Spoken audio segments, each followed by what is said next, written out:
अगर आप लोग किसी भी फॉरेन कंट्री में जाके अपनी एजुकेशन को कंटिन्यू करना चाहते हैं किसी भी लेवल पे, अंडर ग्रेजुएट या ग्रेजुएट लेवल पे, और किसी भी कंट्री में आप जाना चाहते हैं, फॉर एग्जांपल जैसे आप कोरिया जाना चाहते हैं और आप लोग अटेस्टेशन के बारे में आपके माइंड में काफी ज्यादा क्वेश्चंस हैं क्योंकि अभी अटेस्टेशन प्रोसेस काफी चेंज हो गया है, तो ये वीडियो आपके लिए है। तो चलिए शुरू करते हैं।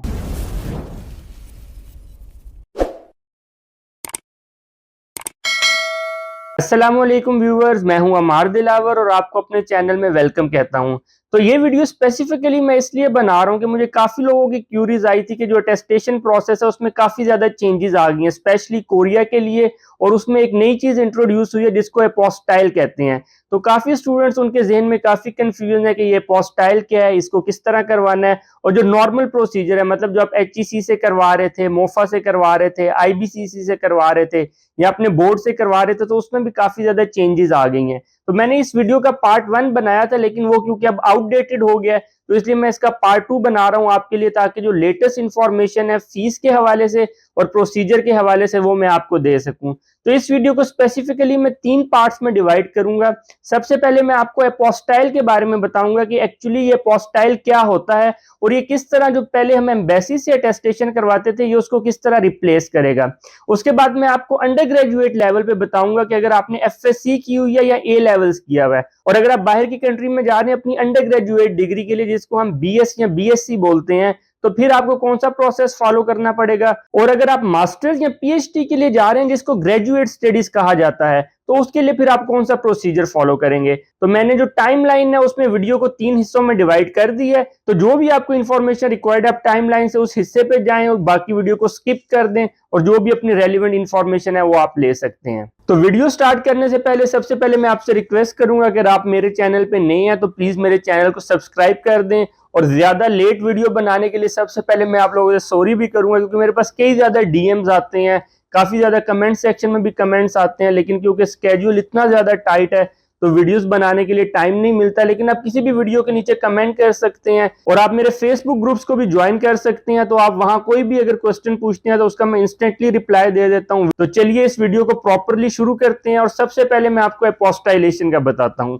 असल में पाकिस्तान में पहले ये होता था कि अगर आपने किसी भी कंट्री में जाना है, फॉर एग्जाम्पल आपने चाइना जाना है, जापान जाना है, कोरिया जाना है या यूरोप की किसी भी कंट्री में जाना है, तो आपको पहले वहां उस कंट्री की एम्बेसी जो पाकिस्तान में है, मोस्टली इस्लामाबाद या कराची में, वहां से अपने डॉक्यूमेंट्स अटैच करवाने पड़ते थे। अगर आपने 2-3 मुख्तलिफ कंट्रीज के लिए अप्लाई करना है, कोरिया के लिए भी अप्लाई करना है, चाइना के लिए भी अप्लाई करना है और यूरोप के लिए भी अप्लाई करना है, तो पहले आपको अपने चाइना से भी डॉक्यूमेंट्स अटैच करवाने पड़ते थे, फिर कोरिया से करवाने पड़ते थे, और फिर आपको किसी भी और कंट्री में जाना है तो वहां से भी अपने डॉक्यूमेंट्स अटैच करवाने पड़ते थे। तो इसको हम कॉन्सुलर कंफर्मेशन या एम्बेसी अटेस्टेशन कहते थे। तो अब जो नया प्रोसेस स्टार्ट हुआ है उसको अपोस्टाइलेशन कहते हैं। ये दुनिया में काफी अरसे से चल रहा है, लेकिन पाकिस्तान में अभी ये रिसेंटली इंट्रोड्यूस हुआ है। एक्चुअली पूरी दुनिया में एक हॉग कन्वेंशन है, उसके अंडर कुछ कंट्रीज हैं। फॉर एग्जांपल उसमें 110 या 115 कंट्रीज हैं, एग्जैक्ट नंबर का मुझे आइडिया नहीं है, तो आप लोग इंटरनेट से देख सकते हैं कि कौन कौन से कंट्रीज उन कन्वेंशन में हैं।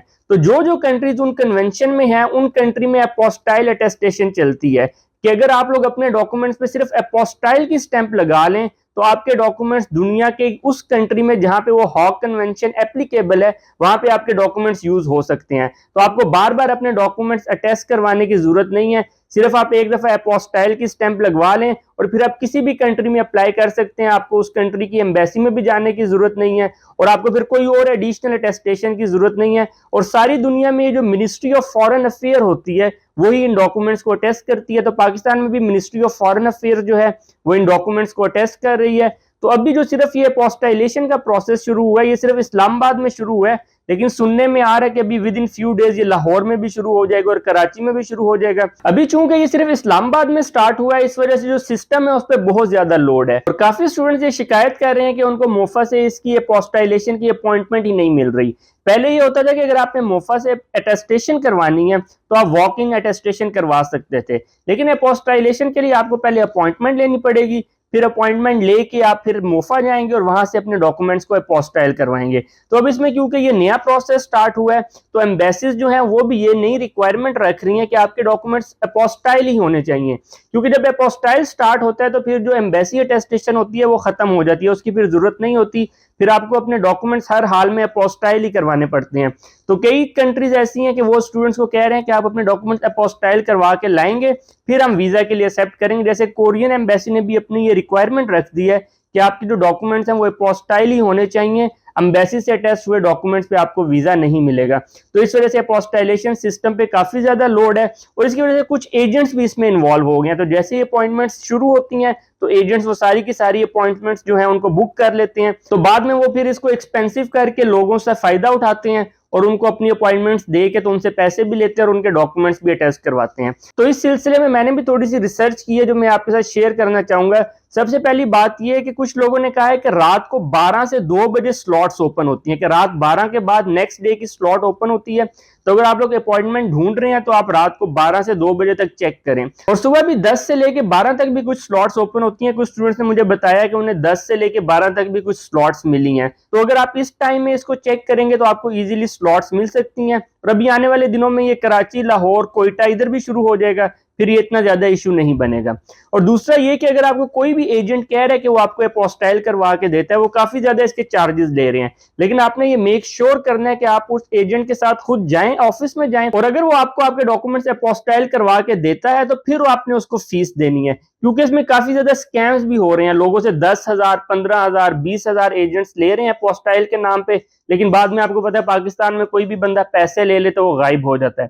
तो अगर कोई भी एजेंट आपको मिल रहा है ऐसा कि जो कह रहा है कि मैं आपको आपके डॉक्यूमेंट से टेस्ट करवा के देता हूं, मतलब अपोस्टाइल करवा के देता हूं मोफा से, तो आप उसे कहें कि आप भी मोफा के ऑफिस आ जाएं, आप भी उसके साथ मोफा के ऑफिस चले जाएं, वहां अपने डॉक्यूमेंट्स लेके जाएं। तो जब आपको टोकन नंबर मिल जाएगा और आपके डॉक्यूमेंट्स टेस्ट हो जाएंगे तो फिर आप उसको फी पे करें। उससे पहले आपको फी पे करने की जरूरत नहीं है, वरना आपके साथ स्कैम हो सकता है। तो ये कुछ बेसिक इंफॉर्मेशन थी अपोस्टाइल के बारे में जो मैंने पहले क्लियर करना जरूरी समझा है, ताकि आपके जहन में जितनी भी कंफ्यूजन है अपोस्टाइल के रिलेटेड वो सारी क्लियर हो जाए। अगर इसके अलावा भी आपके जहन में कोई भी कंफ्यूजन है अपोस्टाइल को लेके तो प्लीज कमेंट सेक्शन में लाजमी बताइएगा। अगर मेरे पास उसका कोई पॉसिबल सोल्यूशन हुआ तो मैं आपको दे दूंगा, वरना मैं कहीं से पूछ के या सर्च करके कि आपके लिए कोई ना कोई सोल्यूशन या उसका आंसर ले आऊंगा। तो ये इस वीडियो का पहला पार्ट था जिसमें बेसिक मैंने आपको अपोस्टाइल के बारे में बताया। तो समरी के तौर पर मैं आपको ये बता देता हूँ कि जो पहले एम्बेसी की अटेस्टेशन थी वो अब खत्म हो गई है। अब आपको सिर्फ जो मोफा आपके पहले डॉक्यूमेंट्स अटेस्ट करता था, अब वो टेस्ट की जगह आपको अपोस्टाइल करके देगा, ठीक है।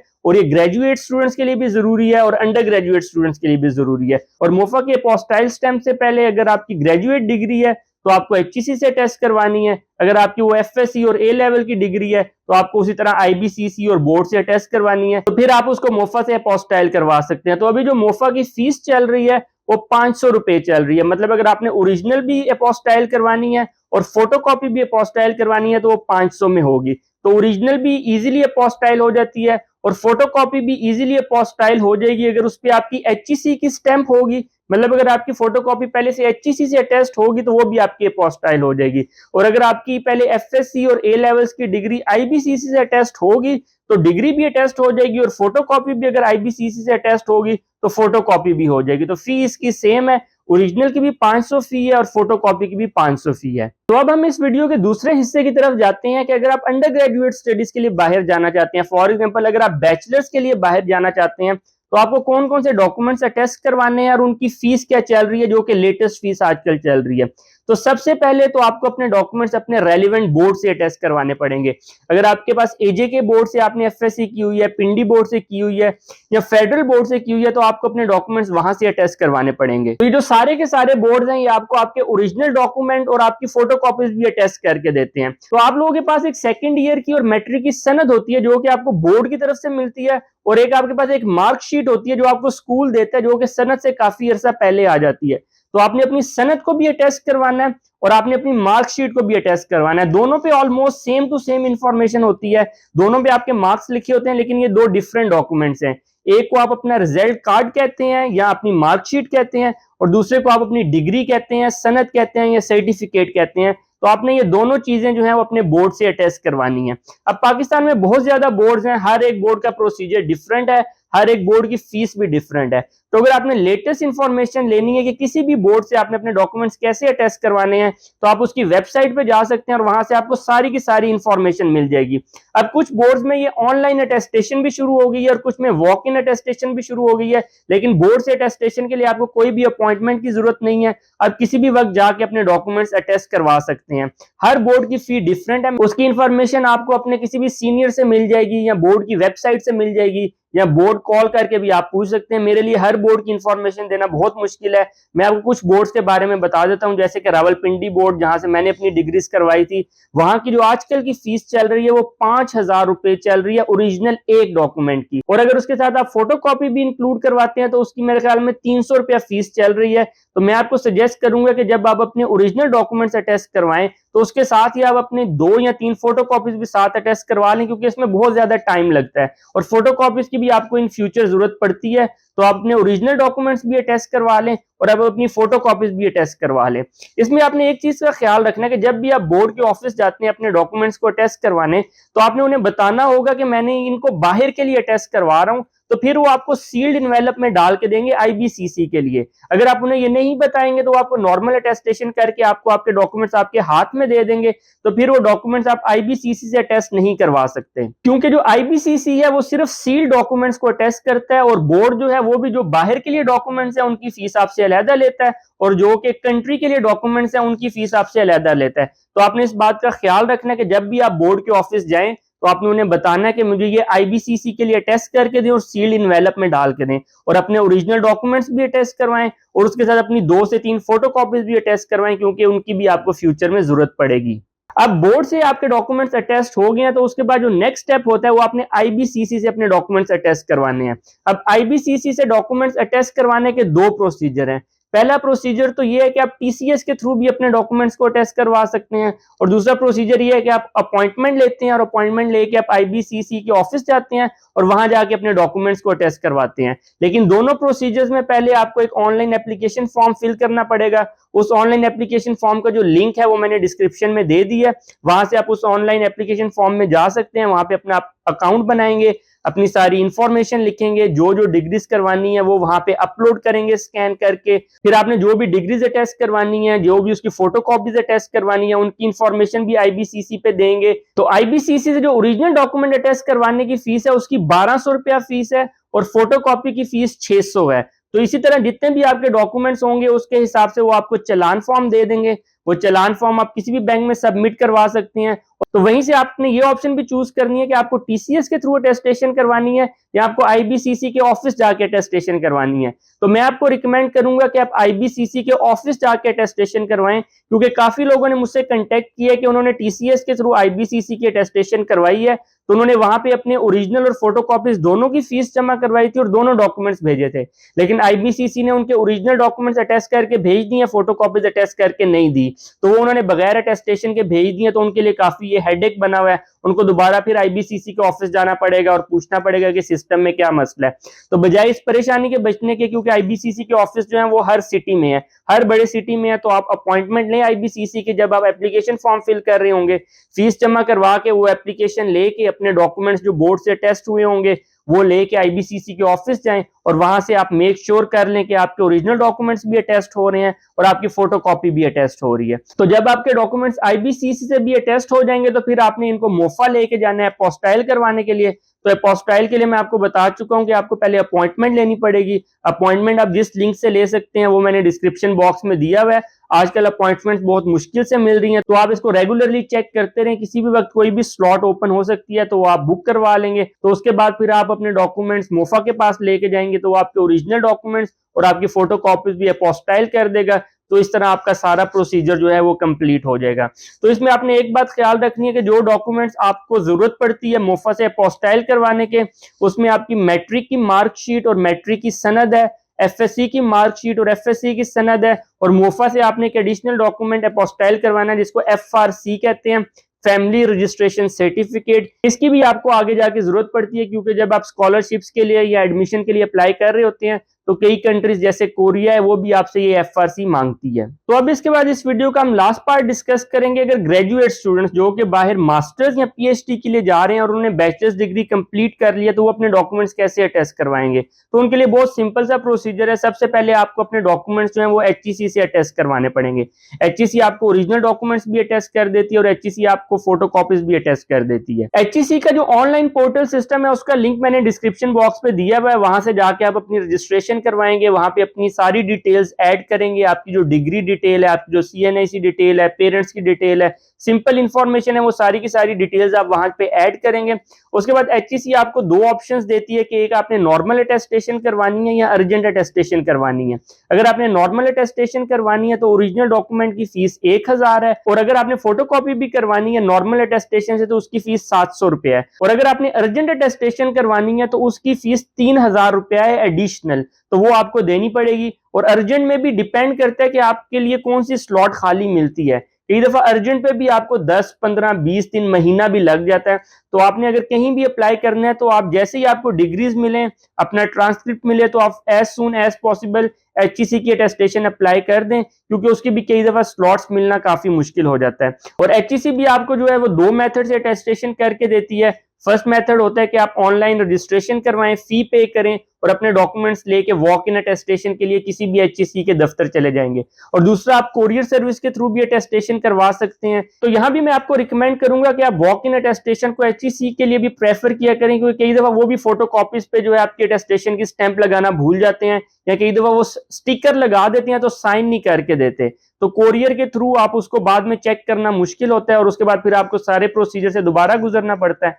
तो आप बजाय इसके कि कोरियर को चूज करें, अगर HEC का ऑफिस जो है वो आपके सिटी में है तो आप वॉक इन अटेस्टेशन को चूज करें और HEC से अपने जाके डॉक्यूमेंट्स अटेस्ट करवा लें।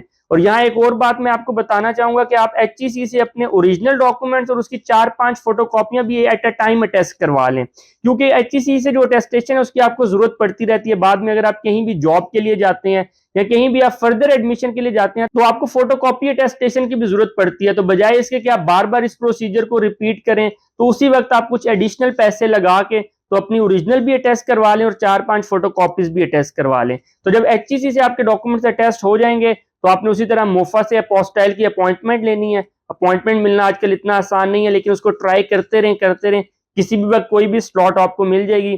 जैसे ही आपकी अपॉइंटमेंट होगी, अपने सारे डॉक्यूमेंट्स लेके आपने मोफा के पास जाना है और वो आपसे 500 पर डॉक्यूमेंट, ओरिजिनल फोटोकॉपी का रेट सेम है, तो वो आपको आपके सारे डॉक्यूमेंट्स अटेस्ट कर देंगे। तो जब आपके डॉक्यूमेंट्स अपोस्टाइल हो जाएंगे मोफा से, फिर आपको किसी भी जगह अपने डॉक्यूमेंट्स को अटेस्ट करवाने की जरूरत नहीं है। जहां भी आपने एडमिशन के लिए अप्लाई करना है तो आप अपनी जो फोटोकॉपी होगी जिसपे HEC की स्टैंप भी होगी, अपोस्टाइल भी होगी, वो फोटोकॉपी भेज देंगे तो वो फोटोकॉपी आपकी ओरिजिनल कंसीडर होगी। लेकिन अगर आपके पास ओरिजिनल पे स्टैंप्स होंगी और आप उसकी फोटोकॉपी करवाएंगे और फोटोकॉपी के ऊपर ओरिजिनल स्टैंप नहीं होगी तो वो आपके डॉक्यूमेंट्स एक्सेप्ट नहीं होते, क्योंकि अपोस्टाइल पे आपकी जो अपोस्टाइल की स्टैंप है वो उस डॉक्यूमेंट पे होना लाजमी है। तो वो आपको फोटोकॉपी पे उसकी ओरिजिनल स्टैंप लगवानी पड़ेगी, तभी आपका काम चलेगा, वरना आपके लिए कोई भी इश्यू आ सकता है। तो वीडियो थोड़ी सी लंबी हो गई है, लेकिन इसको मैंने पार्ट्स में डिवाइड किया हुआ है, तो आपको जिस पार्ट के बारे में भी इंफॉर्मेशन चाहिए उसको आप टाइमलाइन से असेस कर सकते हैं। तो अगर आपको ये वीडियो अच्छी लगी हो तो इस वीडियो को जरूर लाइक कीजिएगा और अपने फ्रेंड्स के साथ भी शेयर कर दीजिएगा। और अगर आपके जहन में कोई भी क्वेश्चन हो अटेस्टेशन के रिलेटेड या कोरिया में स्कॉलरशिप के रिलेटेड, तो आप कमेंट सेक्शन में मुझे पूछ सकते हैं। तो अपना बहुत ज्यादा ख्याल रखिएगा और दुआओं में भी याद रखिएगा, और आपको in advance best of luck अगर आप किसी भी स्कॉलरशिप के लिए या बाहर एडमिशन के लिए अप्लाई कर रहे हैं। तो see you in next video, take care, अल्लाह हाफिज।